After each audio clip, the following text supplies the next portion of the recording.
U turn show में चल रहा है प्रवीण यानी मेरे साथ, मानो या ना मानो। डिस्ट्रिक्ट हुगली, गांव हरिपाल। ये कहानी मिस्टर अरूप सिन्हा को आज से 20 साल पहले उनके चाचा मिस्टर सुचिंद्रनाथ दे ने सुनाई थी।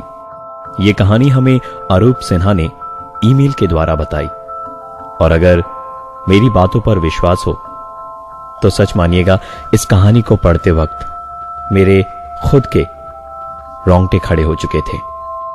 ये कहानी हमारी बाकी की सभी कहानियों से बिल्कुल अलग है। हुगली डिस्ट्रिक्ट के हरिपाल गांव में सदियों पहले एक हवेली हुआ करती थी, जो आज भी वहां मौजूद है। सदियों पहले उस हवेली में रहने वाले मालिक जमींदार हुआ करते थे। उस गांव के लोग जमींदार से खुश नहीं थे, क्योंकि वो बहुत ही हिंसक और अत्याचारी प्रवृत्ति का था। उस जमींदार ने लगभग आधे गांव को अपना गुलाम बना रखा था। उसकी चालाक नीतियों से गांव वाले ऋण के बोझ से उबर ही नहीं पा रहे थे। धीरे धीरे गांव के लोगों में जमींदार के प्रति घृणा और आक्रोश बढ़ने लगा। एक न एक दिन इन सब चीजों को खत्म होना ही था। एक रात अचानक उस हवेली में आग लग गई। किसी तरह इस आग पर काबू पाया गया, लेकिन यह आग इतनी भयानक थी कि इस आग ने हवेली के एक अंश को बुरी तरह से झुलसा दिया। ये आग कैसे लगी, इसका जवाब ढूंढना बहुत मुश्किल था।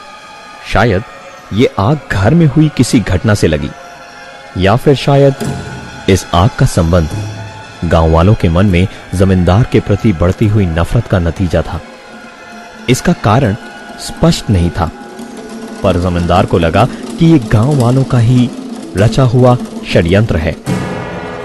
रातों रात उस जमींदार ने अपने परिवार के साथ उस गांव को छोड़ दिया, और पीछे रह गए उनके कुछ सगे संबंधी, जिनके वंशज आज भी उस आधी जली हुई हवेली के एक भाग में रहते हैं।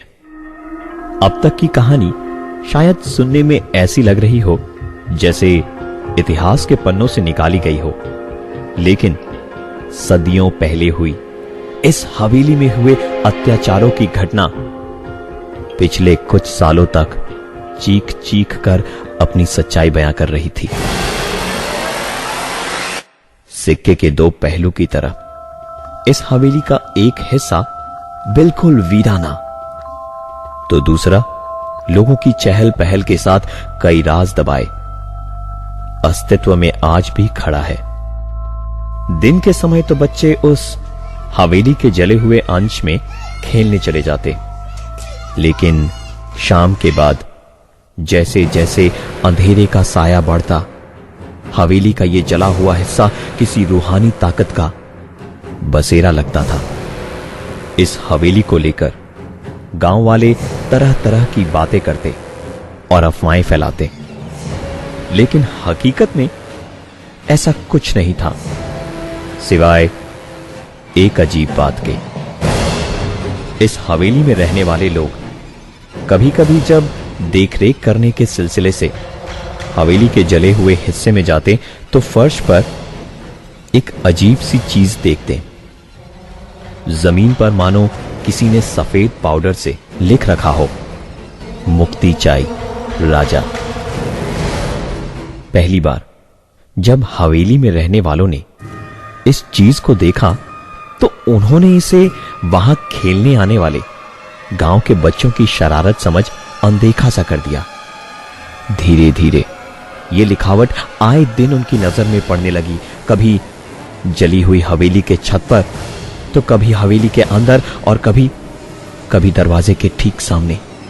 इसे बच्चों की शरारत समझ उन्होंने हवेली के इस जले हुए हिस्से में गांव के बच्चों का आना जाना सब बंद कर दिया। बच्चों का आना जाना तो बंद हो गया, लेकिन एक दिन कुछ ऐसा हुआ जिसने उनके रोंगटे खड़े कर दिए। हर दिन की तरह हवेली का मालिक हवेली के जले हुए उस हिस्से में गया और इस बार फिर से उसने फर्श पर उसी व्हाइट पाउडर से वही संदेश लिखा हुआ पाया।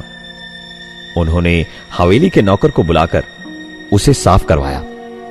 साफ सफाई करवाने के बाद जैसे ही उन्होंने वहां से बाहर निकलने के लिए अपने कदम आगे बढ़ाए, उन्हें एक अजीब सी आवाज सुनाई दी।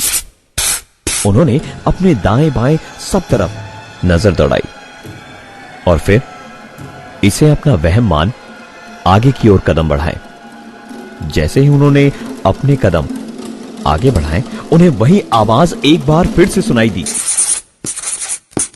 इस बार वो वहीं खड़े होकर उस आवाज को गौर से सुनने की कोशिश करने लगे। गौर से सुनने पर ऐसा लग रहा था मानो कोई फर्श पर कुछ लिख रहा हो।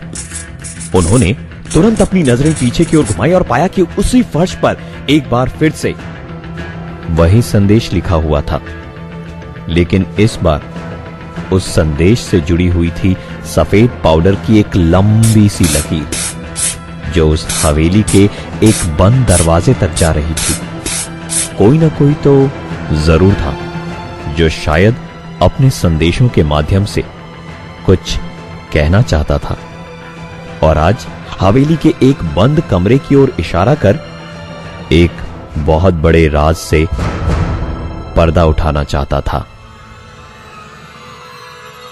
हवेली के मालिक ने उस बंद कमरे के ताले को तोड़वाया। ये कमरा मानो सदियों से बंद पड़ा था, क्योंकि फर्श पर धूल की मोटी परत जमी पड़ी थी और दीवार मकड़ी के बनाए हुए जालों से भरे पड़े थे। उस कमरे में कुछ नहीं मिला सिवाय एक बक्से के। बक्सा खोलने पर उसमें से शतरंज की गोटियां निकली। ये गोटियां शायद आज से सदियों पहले इस्तेमाल करी गई थी आखिरी बार इस हवेली के मालिक द्वारा, जो इस गांव के जमींदार भी थे। इस बक्से में पड़ी शतरंज की सफेद गोटियां कुछ टूट गई थी, पर चौंकाने वाली बात तो यह थी कि इस बक्से के अंदर भी वही सफेद पाउडर पाया गया जिससे उस हवेली के फर्श पर एक संदेश लिखा जाता था, मुक्ति चाई राजा। हवेली के मालिक भूत प्रेत में विश्वास नहीं करते थे, इसलिए उन्होंने इस घटना के पीछे छिपे साइंटिफिक रीजन का पता लगाने की कोशिश की और शतरंज की उन गोटियों को उस पाउडर के साथ लैब टेस्ट के लिए भेजा। लैब टेस्ट की रिपोर्ट अविश्वसनीय थी। शतरंज की ये गोटियां किसी पत्थर या लकड़ी को काटकर नहीं बनाई गई थी। ये गोटियां इंसानों की हड्डियों से बनाई गई थी और वो पाउडर शतरंज की टूटी हुई गोटियों का ही हिस्सा था। अगर हवेली के मालिक की बात माने तो जिन इंसानों की हड्डियों से सदियों पहले उनके पूर्वजों ने शतरंज की गोटियां बनाई थी, उनकी आत्मा को आज तक मुक्ति नहीं मिली। सदियों पहले इस हवेली में रहने वाले जमींदार शौकीन और काफी अत्याचारी थे और शायद उन्होंने ही अपने शतरंज खेलने के शौक को पूरा करने के लिए इंसानों की हड्डियों से शतरंज की गोटियां बनवाई। इस पुरानी हवेली के अभी के मालिक ने शतरंज की उन गोटियों का विधि पूर्वक अंतिम संस्कार करा।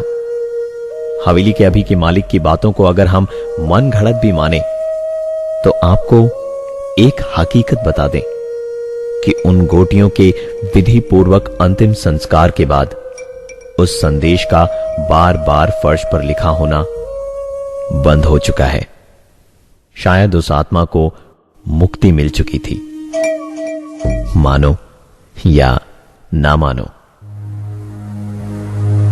ऐसी ही सच्ची घटनाओं को लेकर सोमवार से बुधवार 8 से 9 मैं प्रवीण रहूंगा आपके साथ और ऐसी अद्भुत और अविश्वसनीय घटनाएं हमारे जीवन में घटती हैं जो हम सबकी समझ से परे है और जिसका कोई साइंटिफिक रीजन भी नहीं। ऐसी घटनाएं आए दिन घटती है।